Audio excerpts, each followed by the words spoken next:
যারা বেশি বয়স তাদের কমপক্ষে 6 ঘন্টা ঘুমাতে হবে, যারা শিশুরা কমপক্ষে 9 ঘন্টা তাদের ঘুমানো উচিত।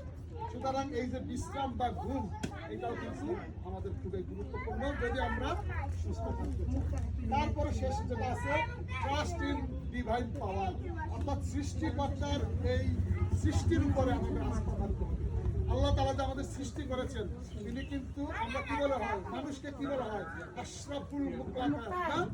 সৃষ্টির সেরা জীব, এটা কিন্তু আমরা মানুষ, এটা কিন্তু আর কেউ না। সুতরাং এই আল্লাহ তাআলা বা সৃষ্টিকর্তা আমাদের অত্যন্ত যত্ন সহকারে আমাদের সৃষ্টি করেছেন, আমাদের এই সৃষ্টির দিকে। তো অনেক অনেক ধন্যবাদ আপনাদেরকে। আমরা যে নিউ স্টার্ট, এই নিউ স্টার্টের অর্থ কি আমরা সংক্ষেপে একটু বলে গেলাম।